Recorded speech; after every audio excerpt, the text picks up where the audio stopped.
Continue होना. Ladies and gentlemen, Khawateen wa Hazarat, welcome to the 8th edition of The Way In. This is Daniyal, Nasir, Mirza.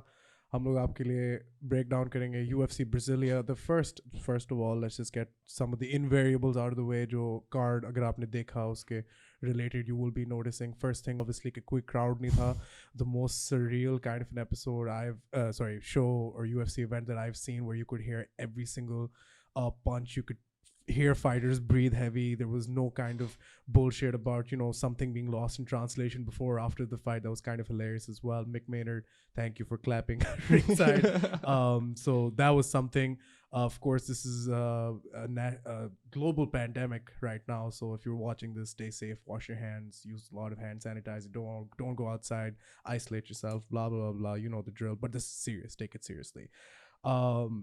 And yeah, we're going to be talking about UFC Brasilia. Joining me today, for the first time ever, is the opinionated, motivated, no corona, so he's not contaminated. He's lean, mean, no supplements needed, so he's 100% clean, ladies and gentlemen. This is Salman Butt. Thanks so much for coming on, dude. Thank you, man. I've been a fan of this sport with you, I'd like to think, for a very long time. So I'm really happy that we can finally talk about some fights together on the podcast. For sure, man. Even though every single day we talk about fights. But this is the first time you guys are going to get to see this. The first fight I want to start with right off the bat. No bullshit. Just got right through it. It's Kevin Lee versus Charles Du Bronx Oliveira. I'm a big fan of Du Bronx. Been seeing him fight for a very long time. He now still holds a record for most submissions in UFC history. He now has the most finishes in UFC history. He's broken a lot of records last night. He's somebody who you should be taking seriously. And I've been saying this for a very, very, very long time. He was ranked number 13 before this fight. He's really put together 7 straight finishes and wins in the UFC lightweight division. That's really impressive. And beating somebody like Kevin Lee, who was coming off of probably the best performance of his life against somebody in Gregor Gillespie, who was undefeated. I think this really, really stamps for approval on Charles Oliveira. I don't think it's going to get Khabib or Ferguson. But yeah, this was a very interesting fight right off the bat. What was the first thing that you noticed before going into this fight? Dude, why? I mean, we still don't know anything about why Kevin Lee missed weight by 2.5 pounds. Mm-hmm. I mean, he didn't. I don't know. He just didn't do it for me, man. Like, yeah, I don't think he had an answer for the strikes that Charles Oliveira was giving him. I mean, what about those jumping, flying front kicks, those front kicks, and that takedown with a single leg? Yeah, he even tried him with a triangle before he finished him off in the 3rd round, man. Yeah, and yeah, before the fight, of course, just before, obviously the biggest factor was Kevin Lee missed weight by 2.5 pounds, which is insane. I don't understand why he has a reason to miss weight. I think you said this before as well. We still haven't heard anything about that, by the way. And I mean, the post-fight scrum, the most we could hear from Kevin was he said he wasn't professional enough. He didn't time it properly, which is, again, stuff which you're going to try to, move up back the lightweight rankings, which you've, kind of dropped down on. I would expect you to do a better job, especially if you have somebody like Firas Sahabi and, the world's best nutritionist. This wasn't a good night for Firas, by the way. No, it was not. No, it was Firas Sahabi exposed. No, I'm just kidding. But yeah, Kevin Lee was one of the 2 fighters on the main card that lost. Interesting statistic, by the way, Salman. We only watched the main card. There was a total of only... so out of all of the fights, only 3 fights were finishes. Every other fight on this card was a decision. So we missed all of the prelims, which were all decisions, if I'm not wrong. And then the first 2 fights of the main card, Francisco Trinaldo and what's his name? Damn it. Just flipping over the notes. McDessie. Yeah. And then, of course, the second fight of the night, which was Walker Kralov. These are only 2 decisions on the main card. But yeah, a lot of decisions, 3 finishes, but very good finishes. I felt as if the main card was very good, start to bottom. But we're going to start first with, of course, Leo Oliveira. So what did I see in this fight? What I saw was obviously the jumping front kicks from Charles Oliveira, which was pretty much the difference in the first round, in the sense that I don't think Kevin Lee expected him to come out, even if striking with that kind of a strike. I don't think he expected that. Nobody expected that. And then, of course, Lee was... And the interesting thing in the first round was that Charles Oliveira was doing well on the feet, right? But whenever it would go to a ground exchange, so in ground fighting, right, when you're doing some kind of wrestling or jiu-jitsu kind of fighting on the ground, you have 2 options. Ya to aap disengage kar sakte ho, which means you're going to try to get away from the fighter who's on the ground as much as possible. Ya aap engage karo, push forward karo, aur aap is tarah ki ground game lado, which allows you to try to get on top of the guy or submit him. Kevin Lee was doing the latter. He wasn't choosing to disengage with the guy with most UFC submission finishes. He was opting to stay on the ground. But those transitions were beautiful, man. Yeah. The way they were going about it. I remember I even said it during the fight, man. I don't know much about jiu-jitsu. Only did it for 2 months. Sorry, Jazzy. Yeah. But like, yeah, man, that was really interesting to watch. Yeah. Like, So from an objective standard, you know what I mean? If you're looking at objectives of what you're trying to achieve on the ground, Kevin Lee was not trying to get away from Charles. He was trying to stay in it. Yeah. And what Charles Oliveira does so well is that when you're trying to wrestle or move around and make those transitions, he's always going to tangle you up. And we saw that. So his legs were all over Kevin Lee. He had his left leg always, man. Yeah, hooked in. He was threatening that heel hook. He was threatening that knee bar. And he was threatening a lot of things in those scrambles. So whatever Kevin Lee is going to try to, maybe get his back. No, sir, I have that heel hook ready. If you're going to try to move from half guard to full mount, no, sir, you have that knee bar ready. I mean, honestly, I feel like Kevin Lee was just outclassed and outmatched, man. Like on his feet, off his back, on the ground, like in every aspect of this fight. I didn't see him, like, I think...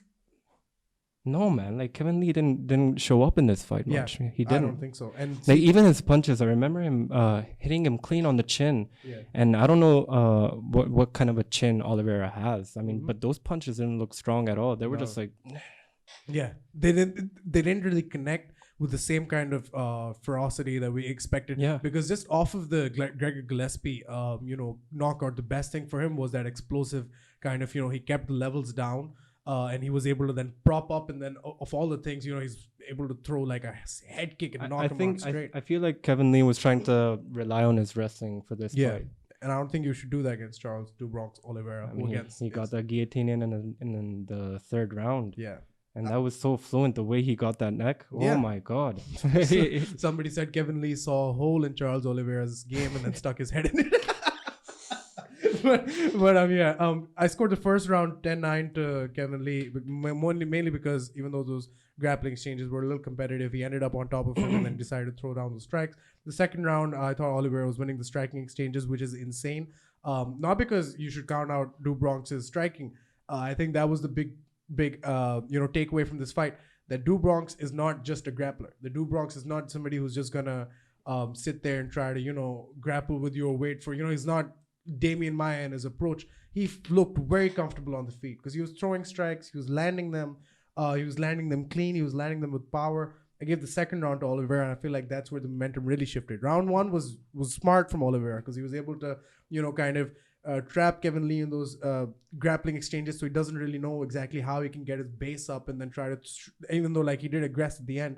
But by the end of round two, it was all Charles Oliveira, and then round three it was a clean, mean guillotine, just out of nowhere, caught his head, and then that was all she wrote. Slept him. Yeah, Kevin Lee didn't even know he tapped, man. Yeah.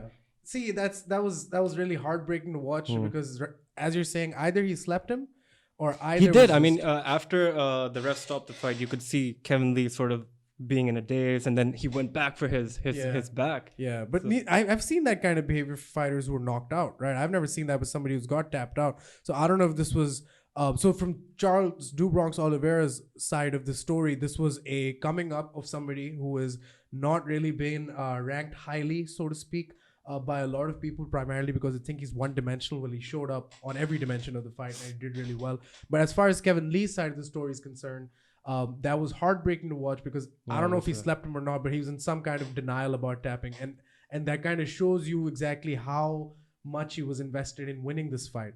And then after the fight, Kevin Lee says, "You might not see me for a while, probably a couple of years," which is, again, heartbreaking. And yeah, there you go. I don't want to say I predicted it, but I did tell you that this is what I felt would happen. You said you saw this in a dream. Yeah, I dreamt about it, man, the night before. Yeah. Kevin Lee losing by submission. And there we go. Mystic Mac predicts these things. And yeah, Jorge Masvidal, by the way, came out straight. As soon as Kevin Lee was unable, Kevin Lee tried to hold on to Charles Oliveira, as we're seeing on your screen. Or you're not, just go to Jorge Masvidal's Twitter. And yeah, Jorge Masvidal said, "You should be cut for this move. Try and tap and try to continue. One of the lowest things you can do." Yeah, shut up, man. Oh, yeah, come on. Yeah, I mean, you don't need to say that to somebody who just got choked out. You know what I mean? But I guess he is right in a way. But again, it's just heartbreaking to watch, if nothing else. I love Kevin Lee. A lot of people are turning on him again. You know, after the Gregor Gillespie fight, it was like, oh, Kevin Lee's great. He's back. He's focused. He's young. And now everybody's just like, there's a big question mark on his next fight. Yeah, so to say. Good segue. What's next for both these guys? I think for Kevin Lee, I guess we won't see him for a couple of years. At least that's what he says. I don't know. They're probably gonna go back to the drawing board with Firas Sahabi and. I mean, he's still young, man. He still has a lot of time to make his game better, but it's still, you know, it must be heartbreaking to lose like that after coming off a really good win. Yeah, just when you feel like stuff's finally coming together for you, changing camp, stuff like that. Again, this has not been a good night for us. No, sir. Firas made that trip from TriStar all the way to Brasilia, and then 2 of his fighters lose. But what's next for Charles Oliveira, right? Because this guy is he's been one of my favorite pre-red lightweights. Donald Cerrone. Yeah. I think that should happen. Yo, that's a good fight. My picks right after the fight were Ali Quinta or Edson Barboza. I like those fights, but Donald Cerrone is a very good fight for him as well. At lightweight, of course, Oliveira's picks were Khabib or Tony, but LMAO, that's not happening. I'm sorry. I love Duke Bronx to death, but come on, dude. I mean, even 7 straight finishes, but Khabib's asking Conor McGregor to go through 9 or 10 before he can get a title fight again. What the hell are you talking about? You know what I mean? But I mean, shoot for the stars. You know what I mean? So I think, Cerrone, Ali Quinta, Edson Barboza, any of these guys, they're ranked nearly, around that corner. But since he's moving up from number 13, just beat number 8, I guess somebody in the top 10 is good enough. Maybe somebody in the top 5. I guess that's where, Cerrone and then Edson Barboza and these guys. I mean, it's a good range, right? But if you look at his last wins, and this is why I just want to put this to rest right now, why he's not getting Khabib or Tony Ferguson. Let's look at the fighters he's beat. Charles Oliveira has beat Nick Lentz twice. He's beat Jared Gordon. He's beat David Tamer. He's been beaten Jim Miller. He's beaten Clay Guida, and he's beaten Jeremy Stevens. They're good fighters. Not amazing. But let's look at the fighters he's lost to, right? Paul Felder. That's a good fight for him. You know what I mean? If you have a loss against Paul Felder, get that win back. Yeah. Anthony Pettis. I mean, he's moved out to welterweight, but if he ever comes down back to lightweight, that's a good fight for him. Get that win back. Max Holloway is never going to fight Max Holloway, I think, because Max never going to move up to lightweight, at least. Or he might. I don't know. But that's not a fight. Again, you want to book. Then Ricardo Lamas. Yeah, whatever. But like I'm saying, Ricardo Lamas is, again, somebody who's good. But if you look at the fighters he's beat versus the fighters he's lost to, I just don't think him getting Khabib or Tony makes sense. Not yet. Maybe 2 more fights. Yeah, maybe a couple more impressive wins. Put away some really good guys. And then but right now Cerrone makes sense. Quinta makes sense. But this is the thing, Salman. This is the thing about the lightweight division. This is the best division. Too competitive right now. It is maybe the best division. We have very good middleweight division, but this is so many guys, right? So many good guys right up there who you could just match anyone up. And now if you have guys like Oliveira, and then there's a few other guys on this card as well from lightweight. You have Moicano, who made his lightweight debut from featherweight. Moicano is ranked number 7th. We'll talk about him in a second. But yeah, the lightweight division just keeps getting more and more interesting. Yeah. But let's switch gears to the welterweight division. You have Damian Maia, you have Gilbert Burns. Some interesting statistics is before the fight, Damian Maia was on a 3-fight win streak before this, which is very interesting because, the most notable losses that you can remember for him came through Tyron Woodley, Colby Covington, Kamaru Usman, who are all now at the top of the heat at welterweight. So he put up together 3-fight win streak before that. He was ranked number 5. He's 42 years old. Gilbert Burns is a 4-time BJJ world champion. Do not sleep on this guy's jiu-jitsu, and we saw that. Ranked number 12, 33 years old. Still has a lot of time. And yeah, the round 1, of course, was, here's what I realized. No one attacks your back like Maia. Nobody's going to try to get that. He almost had him with that standing rear naked choke. Yes, sir. Ground. But Gilbert Burns had a good defense. Yeah, for that. And during that fight, I noticed, Gilbert Burns was able to get his base back up, which, again, shows testament to the fact that a lot of guys will just stay in that. I think we saw that in the last 248 card as well. A lot of guys will just take that standing back position and leave it there. I remember one of the fights we saw somebody just, but this Gilbert Burns wanted to fight him off, got his base back up, and then out of nowhere, beautiful left hook, drops him, and then, right there, it's just finished for Gilbert Burns. Massive win for him. But I want to ask you now, was that stoppage fair? Yeah, dude, for sure. Like looking back at the replay, yeah, for sure. The ref did a good job on that. Of course, like he wasn't defending. He didn't have his hands up. Yeah. He wasn't moving. Yeah. He just getting hit with those hammer fists. Yeah. So, yeah. And he was on his back. Wasn't intelligently defending himself. Yep.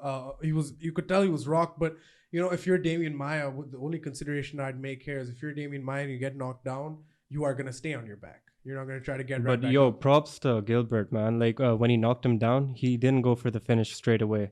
That shows that he has a lot of respect for Damian Maia. He was even crying after the fight, man. Yeah, dude. And Damian Maia is such a big, and this is almost like a passing of the guard for the Brazilian jiu-jitsu practitioners at welterweight, because Damian Maia has kind of held the whole thing down for everybody at welterweight. From Brazil, he's been like the flagship, jiu-jitsu practitioner at welterweight. He's on his way out now, unfortunately. He still has some fights left in him. I think Stephen Thompson's a good fight for him next. I think he called out Colby Covington. Yeah. And that's the thing. I like that. I like him wanting to call out Colby, and it would have made a lot of sense. Who else is there for Colby right now?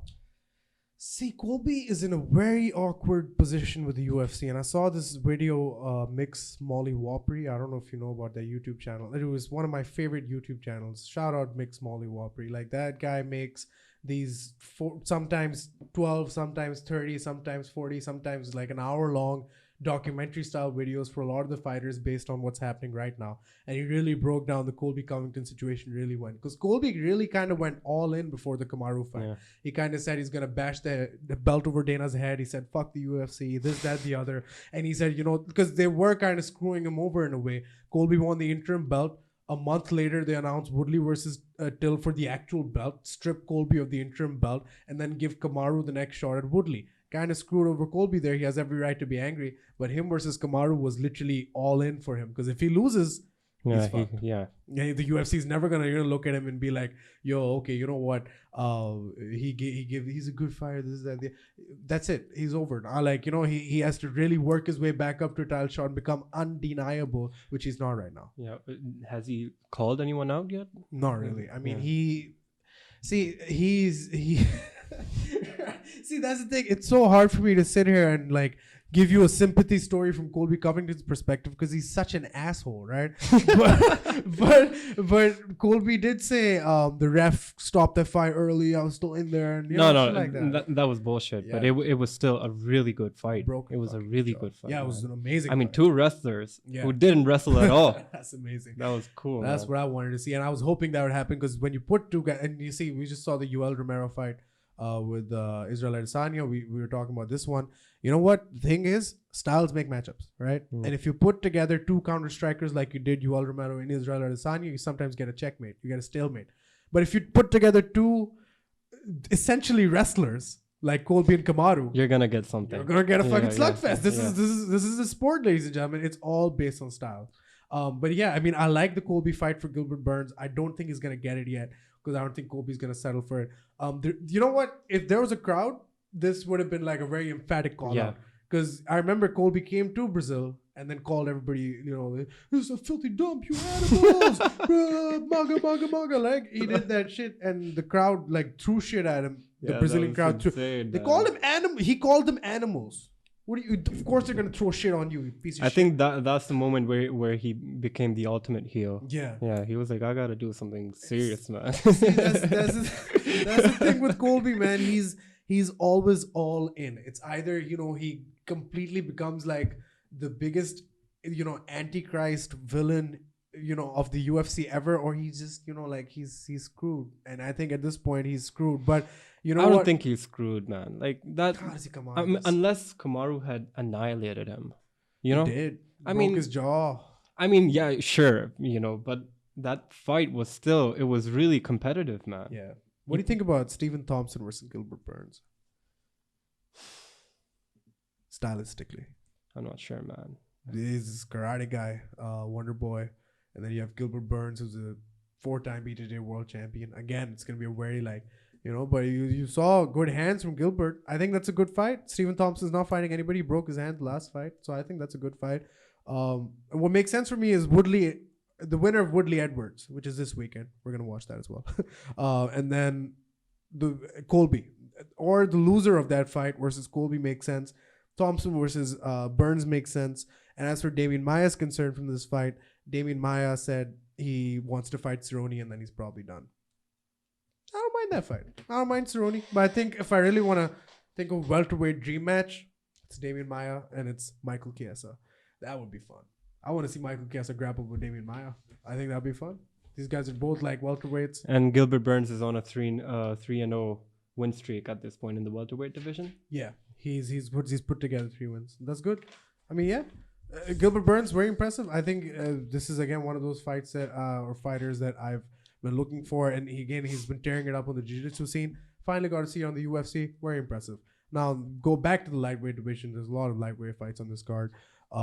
We got Renato Moicano versus Hastovich. Yo, everything about this fight was awesome. All right, he got him with a rear naked choke in 44 seconds. Yeah. There was drama after the fight. There was Don't call it drama. I mean, I don't know. It's hilarious. There pull up the UFC's Instagram. Yeah. There was a drama in the post-fight interview, and they even made up, man, after that. It was so cute, man, the way it happened. So funny. He said, so straight away after the fight, he was like, I have nothing against you. I have nothing against you.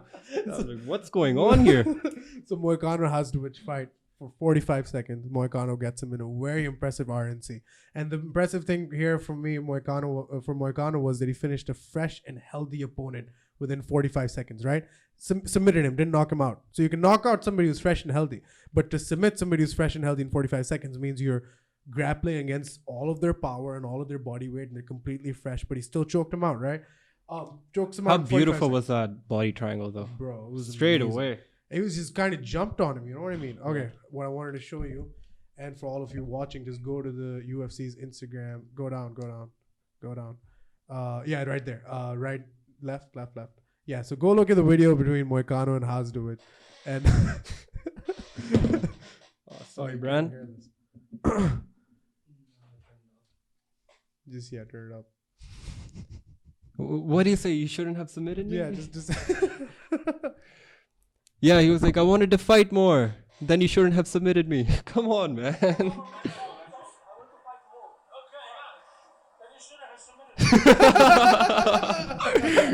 They just cut it right there. Oh my god. Yeah, that was amazing. Moicano said he wanted to fight more, which is something you say to fighters after, like, oh, wish you could have gone more, right? I mean, like Connor said to Jose Aldo, yeah, we'll go again. Yeah, we'll go again. Sure. And then Hadzdowit's like, well, you should have submitted me. Which is correct. Logically true. But what the fuck are you talking about, right? You know what I loved about Moicano, apart from the fact that he finished that fight that early, was his energy. I mean, look, there's no crowd. There's you don't have people. No one's listening to you. Yeah. All right. I mean, apart from the pack, from people like us at home are listening to him, but he had good vibes. Man. Yeah, and then I remember he had that competitive spirit. Right after the fight, he was screaming in an empty arena. It was like surreal. That was like, he just won a fight. He fought his ass off. He deserves to I think he made a statement, man. Yeah, no, he made a statement. Sure. And this guy's ranked number 7 in featherweight. So Moicano's had 3 losses in his career, right? Let me tell you all 3 of them. Chan Sung Jung, who is probably one of the top contenders right now at featherweight. Jose Aldo, the second greatest featherweight of all time. And then Brian Ortega, who is also up there right now, just fought Max Holloway recently and is again one of the top featherweight contenders. If I look at the featherweight division right now, I think of Volkanovski, the champ. I think of Max Holloway. I think of Zombie, and I think of Brian Ortega, and then I think of Jose Aldo as well. So Moicano's only lost to 3 of the guys who are right now atop of the weight division that he's now left. So Moicano's no slouch, right? You got to really look out for Moicano. He's done really well here. Excellent jiu-jitsu, those impressive explosions. He's just got the back so easily, put the body triangles in, taps him out, and then screams in an empty arena, and then calls out. Screams at an empty arena. And then calls out Paul Felder. Yeah. Perfect. That's amazing. Because Paul Felder just lost to Dan Hooker, even though a lot of people say that. How funny was it when Michael Bisping was like, give it up for Paul, Renato Moicano, ladies and gentlemen. And then Mick Maynard's only go, oh man, this is so sad. It's so surreal. There was no crowd, Umer. No. But you know what? I actually, for some reason, I want to see Tony versus Khabib more because there's gonna be no crowd. Yeah, because that's gonna be so intense, man. Bro, it's gonna be so intense, bro. That's world championship level fighters, right? So that means they have no problem talking to each other. They have no problem making. You know, the funny thing is, what? I still imagine Tony Ferguson coming out, doing his moves and shit. Yeah. Just dancing, and he's just like fucking breakdance. I love him, man. Fucking crazy, man. Who does that? Oh, he's a world championship level fighter, right? And he comes out to like weird dance music and has sunglasses on and headphones in, and it goes like. Come on, man! Don't trash on my boy, man. Yo, I love him, but what the fuck? Put some Metallica on, make a straight face, walk. No, I'm just kidding. I love it. Then, of course, we moved to the light heavyweight division. We got Johnny Walker, Nikita Krylov. Johnny Walker, of course, the hype train. Finished guys like Misha Serkinov, put away guys like Khalil Roundtree Jr. with flying knees and this, that, the other. Then he got put up against Corey Anderson, who completely humbled his ass. And then now against Nikita Krylov, I think there was another performance where you look at it and you say, Walker just didn't show up. Yeah. What do you think about it? I don't know. I mean, what kind of a game plan did he come into the octagon with? I mean, he had his hands low. He was postured up. I mean, you're fighting against a wrestler, man. Like, I don't know what kind of a camp him and Firas Sahabi had. I don't know if that was part of the game plan. I don't know what he was trying to do, if he was trying to finish in a spectacular fashion. But it just didn't make sense to me the way he came about. Like, right from the jump, he came in with a flying knee, I think, or something. Yeah, it's right off the gate. I think he was just trying to go for a spectacular finish. But, like, I don't know. I think this was a fight that he should have at least displayed some... some fight IQ, some other techniques with his wrestling, maybe. Yeah. I don't know, but he just didn't seem really prepared, man. Yeah. So you look at somebody like Walker, you think he has power, he has explosive, explosive power. He can put away, and I think that's what he was trying to do. As soon as the fight started, he was like, "Fuck it, I'm gonna go for the jugular. I'm gonna go straight, run in, try to throw some shit, knock him out, end of story. Quick night, goodbye." But see, Krylov is somebody who, in this fight, really showed to me that he had a really good game plan. He smothered him. Yeah. He smothered him. And the started entire the fight round slow, smothered him, and just try to wear him down a little bit. Make him tired. Yeah. Once he had him tired. Once he made him tired, it was against the cage all the time with those punches. Walker, essentially, by the end of the fight, looked green as fuck. And I mean, his hair was dyed appropriately. You know what I mean? He was green as hell in there. Even in the striking exchanges, his hands were low. He was awkward. He was getting hit. He didn't know exactly how to recover. His hands are down. He knows how to throw a strike. But if his hands are down, he doesn't know exactly what to do when strikes are coming his way. I mean, 90% of the strikes in that fight were on the ground. That fight wasn't standing at all. Not at all. Only for a couple of seconds each round until Krylov took him down. Exactly. And by the start of round number 2, so round number 1 was just, Johnny Walker's green as fuck and, on the ground for sure, even on the striking, which was just, completely out of what I thought I'd see in this fight. But then in round 2, the first hole in Johnny Walker's game truly got exposed. Because in the Corey Anderson fight, it was like an all-out brawl. Both through, he got hit. I was like, okay, Corey Anderson got power, no doubt. But the first hole that I've seen in Walker's game now is his cardio. And that was by the start of round 2. Because by the start of round 2, you could literally, because of the lack of audience, because of the lack of whatever, and because of whatever you want to say, you could hear Johnny Walker gasping for air. Just big, I mean, still breaths. Props on him. He tried a triangle. He also tried an arm bar, but failed both times. Yeah. I don't know, but I don't know what kind of a plan they came in with that fight. Yeah. So when you look at Johnny Walker's cardio, there's 2 things that you can do when you're being smothered by somebody who's on top of you, right? Either you bump and explode, which simply means, you just try to, make some room and then boom, try to get out of there. That's bumps and that's explosions that you on the ground can do to try to get out of a certain position that you're put in. It's advantageous, obviously, for you. Or you can use some kind of a technique where grinding the wrist and you're either you're wrist fighting or you're trying to hold the person's neck down and then trying to sweep him or something. So bumping, exploding, and technique obviously these aren't 2 different things. They're all ground fighting.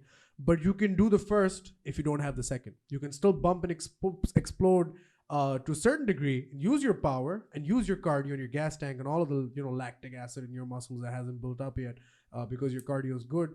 If you still don't know how to exactly get out of there technically. He showed me neither. He didn't show me that he can bump and explode because he was tired, and he didn't know how to get out of there technically. So that's Johnny Walker's goal. Of course it's his ground game. You can say it's his ground game. Of course it's his ground game, but really it's not his ground game. He didn't even have good takedown defense. Yeah. At all. Like I said, he's postured up in front of a wrestler. Like, what are you doing? He got taken down a whole bunch of times. What I imagined was him staying low, like Kevin Lee did with yeah. But he had his hands low. He even got clipped a couple of times before he got taken down. And that was it. All you have to do is like kind of pressure him and grapple him enough to get him against the cage, take him down, you hurt him, and then it's your fight. And you know what? By the end of it, he was just so tired that this was gonna happen. You know, in round 3. I think he only got the first round, right? Because Krylov only took him down. I think he got him like 2 shots, but he was just smothering him the entire round. And I gave all 3 rounds to Krylov. So did the global scorecard. But if you were gonna give global scorecard, by the way, shout out Verdict MMA. Love that app. If you're gonna give one round, you give him the first one. Yeah, if you give him a round. Yeah. You give him the first one, and then every other round's a 10-9 to Krylov. Even in the 3rd round, Johnny Walker got on top of him. Yeah, he did. Johnny Walker got him in top mount. Johnny Walker was on top mount. Krylov gave him his back for a second right there. And then guess what happened? He lost position. He lost it. He got swept, and Krylov was on top of him. That's ridiculous. Like, you know what I mean? Like, and I'm, of course, it's not and you know what? As critical as we are to Johnny Walker right now, let me just make one thing clear. Johnny Walker is still on his way, potentially, to being one of the greatest light heavyweights we've seen. He can be, easily. He's still young. Yep. Yeah, Michael Bisping posted a picture with him on his Instagram. You can go check that out as well. And he simply said that I met Johnny Walker in the elevator. You know, it was pretty hard on him in the commentary, same way as we are right now. And the only thing Johnny said was, "I'm so proud of myself for going 3 rounds with such a good fighter." So you can tell he's still with a mentality that he's still learning every fight. And you know what? If that's a mentality he wants to take, if he doesn't mind taking an L, props to you, man. More power to you. Yeah, and man. I hope he comes back even better. Same. But that's the Brasilia card. Yeah. Fucking loved that card. I think it was one of the better fight nights I've seen. I think it was just really interesting because there was no crowd at all.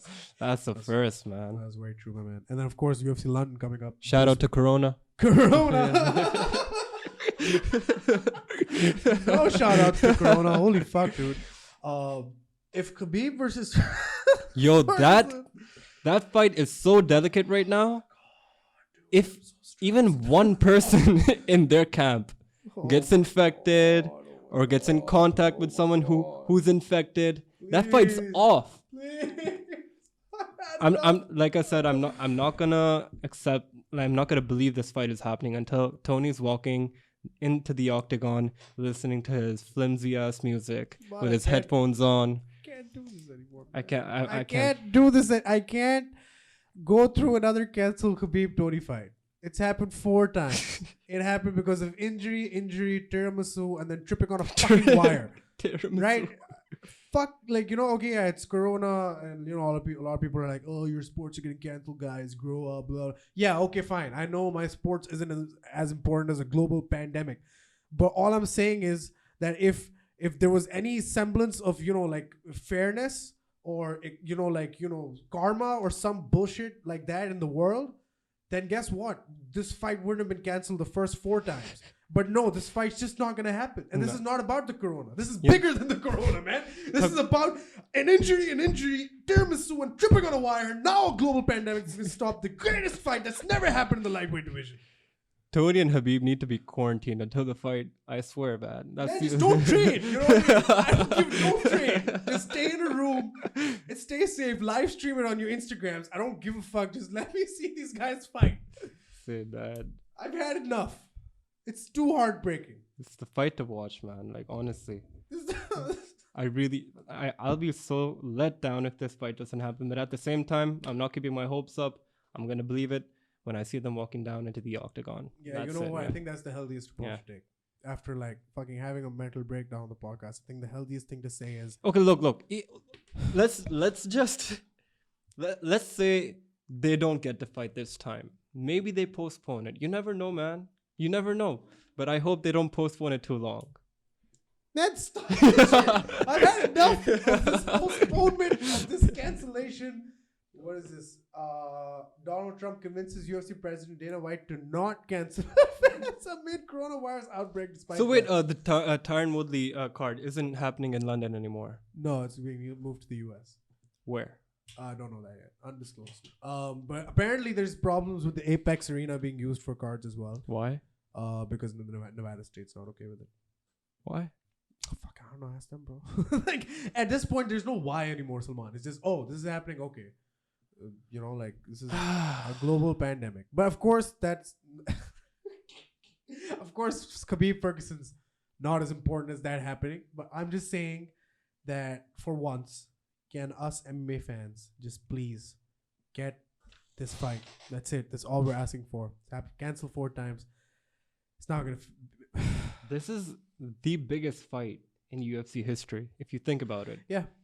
This is literally it. This is like, they've both climbed the top of the mountain. They're there. They're staring at each other. There's literally nobody else who can come up that mountain. There's only space for one person on that mountain. So far, it's Khabib, but I refuse to believe that he's a legitimate champion, or at least the undisputed champion until he's beat Tony, who has also been a champion, the interim champion. There's so many things that go into this, but you know what? That's still 4 weeks away. We still got Tyron Woodley versus Leon Edwards coming up next week. We got a good card after that as well. I forget who's his main eventing. Pardon me. And the week after that, of course, Walt Harris, Alistair Overeem, and then after that, it's the big one. So we're gonna be here. Is that the guy who lost his daughter? Who Alistair's fighting? Walt Harris lost his daughter. So heartbreaking. But yeah, there we go. Ngannou versus Rosenstruck. How could I fucking forget this? Yeah. Ngannou versus Rosenstruck, by the way, is insane. And Sunsao versus Cody Garbrandt's actually been canceled. I don't know why that's still up there. Aspen Ladd is a very good contender. Matt Brown, of course, the immortal, coming back. Greg Hardy's next fight. Yeah, Khalil Roundtree, Sam Alvey's a good fight. Scary. Yeah, Greg Hardy's like nuts, dude. Fuck the prelims. Go to the next one. So then after that, of course, Overeem and Walt Harris, Carlos Esparza, Michelle Waterson. Vincente Luque or Andy Brown. That's a good fight. That's a very good fight. Welterweight, actually. I love Vincente Luque. I've been hyping this guy up for so long. So sad he lost Wonder Boy. And yeah, Nico Price, Muslim Sal, Keenov. Yeah. Basically, we got 4 weeks, ladies and gentlemen, of a lot of cards coming up. If you're still watching at this point, thank you so much for watching. Like this video, subscribe to our channel, follow us on Instagram, leave us a comment, tell us what you think, and of course, as always, keep it tight. Yo, me and Salman are going to be covering all these cards for you, from this one to the next, to the next, to the next, to UFC 249. So if you're an MMA fan, if you enjoyed this, follow us along, come with us, and of course, keep it tight. Corona. Come on, man.